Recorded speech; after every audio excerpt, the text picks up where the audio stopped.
you most beautiful and most amazing top teners, I am back with the fabulous Molly Burke. Now, Molly and I have done a couple of collaborations so far, so you should absolutely check them out. They're just floating over here. Check them out. Today, Molly is joining me in the studio to host a celebrity-focused top 10. How are you doing, Molly? Good. I'm so excited for this video to talk about 10 celebrities people might not have known have disabilities. I know, because there are a lot of people out there living with disabilities and you would never know because obviously invisible disabilities are definitely a real thing. Yeah, you obviously go through life being an absolute sassy queen and no one would know obviously that you are blind.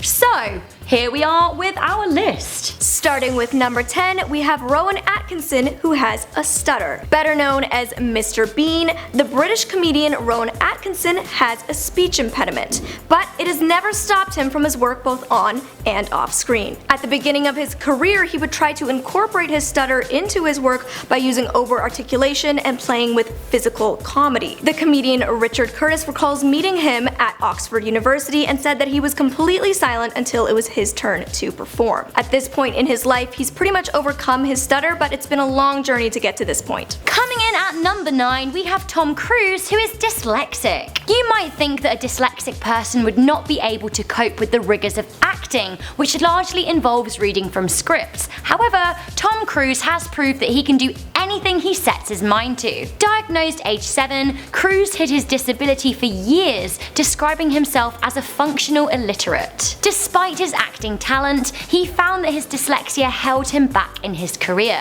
Eventually, his involvement with the Church of Scientology aided his ability to comprehend words. He adopted L. Ron Hubbard's study technology. Cruise said, "I had to train myself to focus my attention. I became very visual and I learned how to create mental images in order to comprehend what I read." Moving on to number 8, we have Beethoven, who was deaf. Did you know that one of the world's most famous composers of all time couldn't hear his own music? Like me and my blindness, Beethoven wasn't born deaf, he lost his hearing over time. His hearing started to deteriorate when he was around the age of 26 in 1896, and by the time he was 31 he had lost 60% of his hearing. By clenching a stick between his teeth and holding it to the keyboard on his piano, he was able to hear some small sounds. Beethoven was devastated by the loss of his hearing, but he said, "Of course, I'm resolved to rise above every obstacle," which I don't know about you, but I find drive like that incredibly inspiring. Moving on to number 7, we have my queen, Demi Lovato, who lives with bipolar disorder and has struggled with bulimia. Demi's mother, Diana Lee Hart, who was a former Dallas Cowboys cheerleader, struggled with an eating disorder, and with Demi being raised in that environment, she developed eating issues from a very young age. Her father, Patrick, also had bipolar disorder and she inherited it from him. At just the age of 18, she was admitted to rehab for substance abuse but has since completely turned her life around. Demi now very publicly shares her journey with mental health and is a huge advocate. She encourages other people to stay strong and to live a healthy, happy life. In at number 6, I had no idea about this until today, we have Mark Zuckerberg, who is colorblind. That's right, not many people know this, but Mark Zuckerberg is indeed colorblind. Colorblindness is officially considered a disability and can affect people when picking foods and differentiating traffic signals and other signs. Facebook is blue because it is a good colour for those suffering with the disability. Zuckerberg said, "Blue is the richest colour for me. I can see all of blue." Colorblindness affects roughly 1 in 12 people, so it is quite common. And on to number 5, we have RJ Mitte, who has cerebral palsy. RJ was diagnosed with cerebral palsy when he was just 3 years old and spent much of his childhood in speech and physical therapy. For his iconic role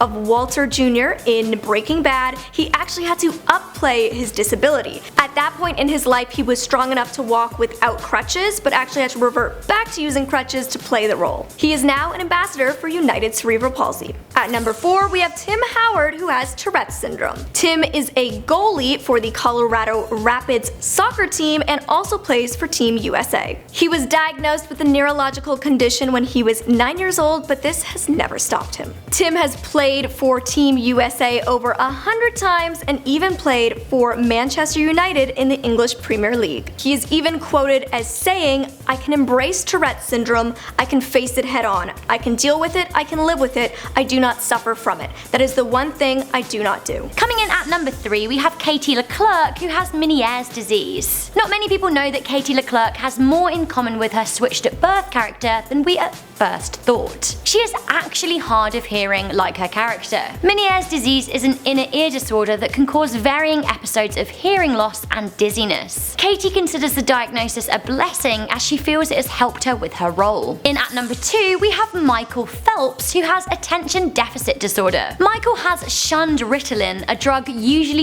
used to control ADHD. Instead, he focuses on having a healthy mind and body. In an interview, he said, "Your mind is the strongest medicine you can have. You can overcome anything if you think you can and want to." His intense exercise and rigorous training help keep his condition under control, but he is obviously not able to eradicate it completely. This is something that Phelps has to live with, but he does it very, very well. And finally, coming in at number 1, you might be surprised to learn that Cameron Diaz has OCD. Diaz opened up about her journey with OCD, explaining that she couldn't open doors using the door handle. Instead, she would use her elbows because she was so fearful of contracting germs. She also cleans the door handles in her house so often that they've actually lost the polish and have changed colors. So thank you once again, Molly, for joining me on Most Amazing Top 10. She's a friend to us all here, and you'll be pleased to know that Gallup is back. He's just offset. He's hanging out, taking a nap. He is having a little afternoon nap. But if you want to see more of Gallup, then of course head on over to Molly's channel and check out her fantastic videos about being blind, living with a disability, and of course owning a fantastic dog. There's a whole playlist called Doggy Vloggy to get your dog fixed. Yes, oh my god, there needs to be more doggy vloggy. In fact, I'm gonna lobby for a Most Amazing Top 10 dog. You're gonna lobby for a Doggy Vloggy? I'm gonna lobby for a doggy vloggy. So much rhyming! Heard it here first. So guys, thank you once again for tuning in. It's a bye from now for me and Molly, but do leave her some comments in the comments box down below and we will both try and answer any of your questions. If you would like to see more disability content on Most Amazing Top 10, then do let us know by giving us a good thumbs up, sharing this video with a friend, and of course subscribing to Most Amazing Top 10. And Molly and I will see you next time. Bye! Bye.